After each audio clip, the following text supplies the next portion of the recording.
Hey guys, I'm Rick Curren of TV Scaly Adventures, the Scaly Dad, and I wanted to take just a minute while we're here at the Kansas State University's College of Veterinary Medicine to talk with Dr. Carpenter a little bit about his specialty in veterinary medicine and find out for the viewers out there who want to have a career in veterinary medicine, whether it's being a vet tech or all the way up to being a doc, a little bit about what it takes. So Dr. Carpenter, thanks for taking some time. Thank you very much. Bunch of weight. Thanks for having me. Very, very busy man, but I wanted to ask you a little bit about your background. You said you've been here 25 years, so you've clearly been doing medicine longer than that. Tell me a little bit about yourself, sir.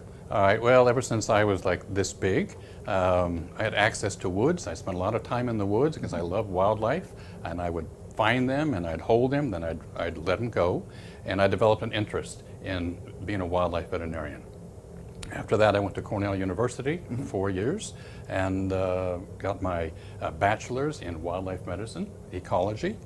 And then I went to Oklahoma State and got to DVM, got a master's, did postdoc training as well, and then became certified by the American College of Zoological Medicine. So I'm one of about 200 people in the world that are certified in zoological medicine. That is amazing. And so zoological medicine specifically deals with animals that are kept in zoos, or is it like broad field of exotics? It's very broad. If you look at all the clinicians out there, those that you'll see in practice when you go, most of them work with 1 or 2 species. So basically anything other than a dog, cat, horse, cow, sheep, and goat are what we look at.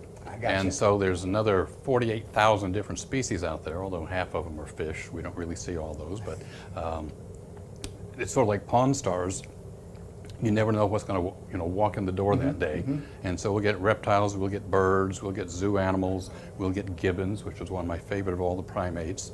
And it's just exciting. Well, it's amazing to see the broadness of the veterinary field, because typically, you know, kids, the viewers 16, 17, 18 years old, they think of a vet kind of like they think of their dentist. He's the guy that looks at their teeth, and this is the guy that looks at their dog or their cat. And it's amazing, like one of the other physicians was saying, that you guys can do everything from pathology to some of you do meat inspection and food chain protection. Absolutely, yeah. And some of you work for the military, and some of you work in the zoos to keep those animals healthy. And it's really amazing. What advice would you offer, Dr. Carpenter, to somebody who's sitting out there who says, you know what, I want to grow up, I'm not really sure what I want to do as a vet, but I want to be in the veterinary field? What would you tell that person? First of all, I think it's probably the best profession you could ever get into. It's so diversified, it's so exciting, you never know what's going to happen. Secondly, I would work very hard at your schoolwork. It's very important. Thirdly, if you have opportunities to work with wildlife, to volunteer at wildlife programs, or to shadow at a veterinary hospital, that would be very useful. Also, a lot of zoos have docent programs, and in these programs you can go ahead and work with people that are trained to care for animals, and you can get a lot of experience that way. And make sure that that is really your niche, because it's a long haul to go from high school to get to be a specialist. But it's worth it. It really is. Amazing. So you heard it there. While you're in school, while you're studying, while you're learning those important subjects, math, science, chemistry, yes, even English, please remember that one day this is what you want to be, and those are all the building blocks that build to becoming a Dr. Carpenter or whatever it is that you want to do. But look at school, stay in school, don't get discouraged, and someday too, maybe you can grow up to be a Dr. Carpenter. So guys, we want you to just stay tuned, keep following your dreams, and stay here at scalyadventures.com.